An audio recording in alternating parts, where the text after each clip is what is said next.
Hello friends, आपके साथ इस वीडियो में मैं चर्चा करूंगा मार्क्सेंस फार्मा लिमिटेड के जो बायबैक से रिलेटेड जो उन्होंने मास्टर स्ट्रोक प्ले किया है उसके बारे में। इस वीडियो में मैं क्या चीज़ें शामिल करने जा रहा हूँ वो मैं आपको सबसे पहले बताता हूँ। हो सकता है कि अगर वीडियो थोड़ी सी लंबी हुई तो दो पार्ट में भी हम इसको शेयर कर सकते हैं। सबसे पहली बात मैं आपके साथ शेयर करूँगा कि मार्क्सन फार्मा जो कंपनी उसकी बैलेंस शीट क्या बायबैक को अलाउ करती है या नहीं करती है। दूसरी बात, बायबैक का रैशनल क्या था, ये आपके साथ चर्चा करूंगा क्यों कंपनी बायबैक कर रही है। तीसरी बात मैं आपके साथ बात करूंगा कि बायबैक किस तरीके से किया जा रहा है, किस प्राइस पे किया जा रहा है। इसके अलावा बायबैक के पीछे मैनेजमेंट की मंशा क्या है। अगली बात, क्या मैनेजमेंट खुद इसमें पार्टिसिपेट करेगी या नहीं करेगी, यानी कि जो प्रमोटर्स हैं वो खुद शेयर्स में पार्टिसिपेट करेंगे या नहीं करेंगे।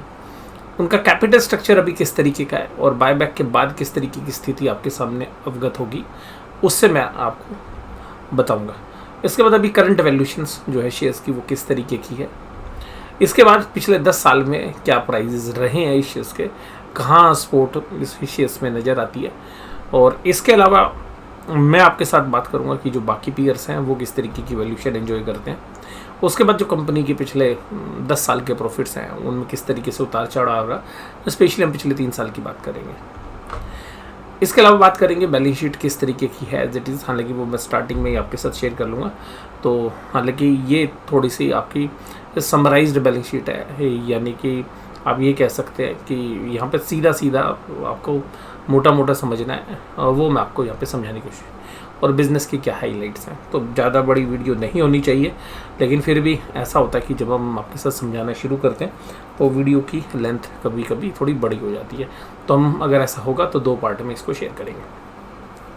सबसे पहली बात है इसकी बैलेंस शीट। बैलेंस शीट में 41 करोड़ शेयर्स हैं, मोटा मोटी आप कैलकुलेट करते हैं। और इस कंपनी के जो 41 करोड़ शेयर्स हैं वो पिछले 3 साल से सेम है, हालांकि पहले से सेम है, यानी कि जो कैपिटल है साइज़ में वो थोड़ी सी बड़ी है। अब कैपिटल 41 करोड़ की है, 41 करोड़ की है, 41 करोड़ की है।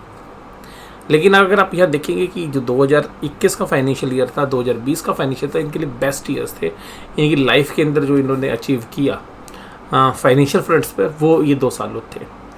फाइनेंशियल ईयर 22 इतना अच्छा नहीं रहा, लेकिन फिर भी आप देखेंगे कि इस पीरियड में भी इन्होंने अपनी नेटवर्थ करीबन 30% ग्रो की इन्होंने। तो यहाँ पर भी ऐसा नहीं कि ख़राब किया, लेकिन 2020-2021 इनके लिए बिल्कुल टर्न अराउंड वाला ईयर था और यहीं पर हमने इस शेयर्स को अपने पोर्टफोलियो में शामिल किया था। और अब ये जो फाइनेंशियल ईयर 22 है वो इतना अच्छा नहीं कर रहा है, लेकिन आप लोग जानते हैं कि मैं शेयर्स को होल्ड किए हूँ। और एज ए डिस्क्लोज़र बता दूँ, मैंने अभी भी 2-3 दिन पहले जो है इसके शेयर्स और भी बाय किए हैं। हालांकि वो शेयर्स मैंने ट्रेडिंग के लिए बाय किए थे, लेकिन अभी मेरा क्या व्यू उन शेयर्स के बारे में रहेगा वो भी मैं आपको इस वीडियो में चर्चा करूँगा। तो सबसे खास बात, इस बैलेंस शीट को देख के ये तो पता है कि भाई फाइनेंशियली ये काफ़ी अच्छा करते जा रहे हैं। इसके अलावा जब भी कभी कोई कंपनी बायबैक करती है तो हमें उसकी डेट पोजीशन का भी पता होना चाहिए, क्योंकि जो गवर्नमेंट के रेगुलेशन है वो भी डेट इक्विटी रेशियो की बात करती है, क्योंकि वो समझते हैं कि केवल फाइनेंशियली साउंड कंपनी ही बायबैक के रूट में जाए। तो अगर हम यहाँ पे देखें तो इन कंपनीज़ के अंदर जो बायबैक के रूट में जाती है फाइनेंशियली साउंड कंपनीज होती हैं, क्योंकि कंपनी की मैनेजमेंट को भी एक सॉल्वेंसी सर्टिफिकेट देना होता है कि भाई हम अगले 1 साल तक दिवालिया घोषित नहीं होंगे। तो ऐसा सर्टिफिकेट भी सरकार लेती है और सेबी भी लेती है।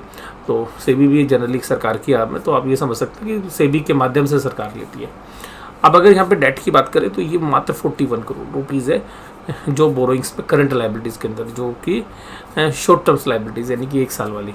अगर हम लॉन्ग टर्म लाइबिलिटीज़ की भी बात करें तो वो भी तकरीबन 41 करोड़ हैं, लेकिन वो लीज़ लाइबिलिटीज़ है, यानी कि जो इनके प्लांट मशीनरीज या जो बाकी इक्विपमेंट्स हैं जो लीज़ पर लिए हुए हैं, तो जो लॉन्ग टर्म के लिए लीज़ हैं तो उनकी जो पेमेंट करनी है, क्योंकि इसमें अकाउंटिंग स्टैंडर्ड्स में चेंज हो गया तो उसकी वजह से ये चेंजेस है। तो ये जो लीज़ आपने लंबे समय के लिए चीज़ें ली हैं लॉन्ग टर्म, यानी कि एक तरीके से आपने खरीदी है और उनकी जो पेमेंट्स आपने की है करनी है वो 41 करोड़ की है।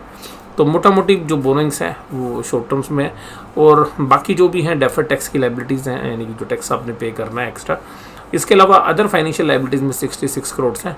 एक मोटी लाइबिलिटीज़ है वो 200 करोड़ रुपए, लेकिन ट्रेड पेबल्स में तो वो यानी कि जो आपने क्रेडिटर्स का पैसा देना जिनसे आपने माल खरीदा है, तो सेम टाइम पे जिनको आपने माल बेचा है उनसे लगभग डबल आपने लेना भी है।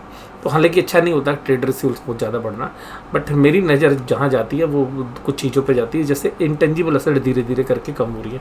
इंटेंजिबल असेट्स जनरली वो होती है जिनका फिजिकल सब्सटेंस नहीं होता, तो ये अगर बहुत ज़्यादा भी होती है कंपनी की बैलेंस शीट में तो डाउट क्रिएट करती है कि कंपनी ने इमेजिनरी तो असेट्स क्रिएट नहीं की। इसलिए अकाउंटिंग स्टैंडर्ड काफ़ी टफ है यहाँ पे कि आप इंटेंजिबल असेट्स को जब भी बैलेंस शीट में रिकॉग्नाइज करेंगे तो बहुत बड़ी जो है इनको सबूत देने पड़ते हैं कि भाई हाँ ये है, और ये धीरे धीरे करके डेप्रिशिएट हो रही है। ये भी हमारे लिए अच्छा है क्योंकि इन पे जो डेप्रिसिएशन है वो लगता है अच्छी तरीके से, यानी कि एक हायर रेट से जो है कंपनी जनरली इंटेंजिबल असेट पे चार्ज करती है।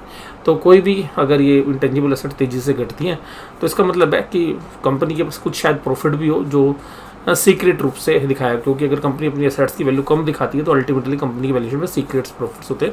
हालांकि हम ये मानते हैं कि फेयरली वैल्यूड्स हैं। इंटेंजिबल एसेट्स अंडर डेवलपमेंट जो नई रिसर्च है उस पर भी देखिएगा इनका अच्छा खासा पैसा खर्च हो रखा है, और वहाँ पे डेवलपमेंट फेज में 57।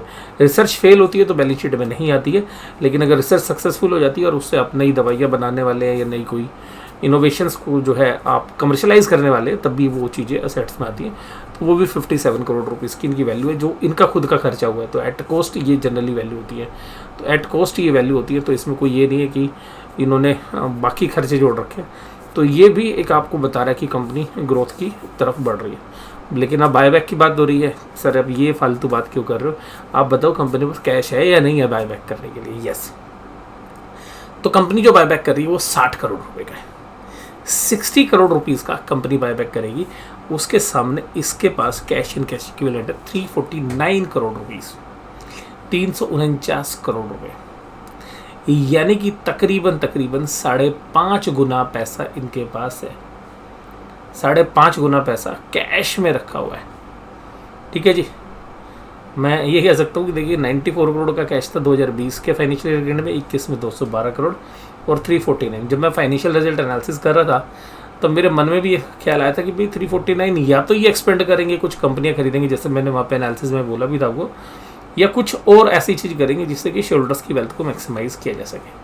तो यहाँ पे तकरीबन 200 करोड़ रुपए तो ये बोल रहे हैं कि हम एक्सपेंशन में लगाएंगे, चाहे मर्जर एक्विजिशंस में लगाएं, तब भी आप देखिएगा इनकी ग्रोथ जो है चलती रहेगी। और इधर से अब मैनेज करने की कोशिश हो रही है भैया, जो एक्स्ट्रा सप्लाई है शेयर्स की, जो शेयर्स प्राइस को बढ़ने से रोक रही है, उसको सही तरीके से ठिकाने पे लगाने की। अब बात करते हैं भाई बायबैक हो किस प्राइस पर है, तो बायबैक हो रहा है 60 रुपये के प्राइस पे। अब आप कहेंगे सर अब हमें क्या करना है बायबैक के लिए। माय डियर, आपको कुछ नहीं करना है इस बार। देखिएगा बायबैक के कुछ तरीके होते हैं। बायबैक का जो पहला तरीका होता है वो तरीका होता है कि आप टेंडर करें, कंपनी आपसे एक प्राइस फिक्स कर दे और उन प्राइस के ऊपर कंपनी आपसे शेयर्स मांगे, जिसको बोलते हैं टेंडर प्राइसिंग। दूसरा होता है ओपन मार्केट, यानी कि कंपनी आपसे नहीं कहती कि आप शेयर दो, वो जितना पैसा बायबैक का है वो सेबी के जो रेगुलेशन है उसके अकॉर्डिंगली एस्क्रो अकाउंट में बायबैक में पैसा डाल देती है और उस पैसे से एक निर्धारित समय के अंदर ओपन मार्केट से शेयर्स खरीदती रहती है। तो उसमें डायरेक्टली शेयर होल्डर्स इन्वॉल्व नहीं होता, यानी कि जो एक्सचेंजेस में जो शेयर्स बिकते हैं उनके माध्यम से वो शेयर्स खरीदे जाते हैं। तो अल्टीमेटली ये ओपन मार्केट दूसरा सोर्स है जो कि कंपनी मार्क्स एंड फार्मा इसी को यूज़ करेगी। और तीसरा होता है प्रोपेशनेटली बाय करना, यानी कि सभी शेयरहोल्डर्स को बोला जाए कि भाई ये प्रोपेशनेटली बाय करेंगे। तो ये 3 तरीके होते हैं। तो मैं इस वीडियो के अंदर, क्योंकि तकरीबन 9 मिनट की वीडियो होगी, इसमें केवल इतना ही, बाकी जो बात आपसे अगली वीडियो में करूँगा। वीडियो देखने के लिए धन्यवाद, थैंक यू वेरी मच।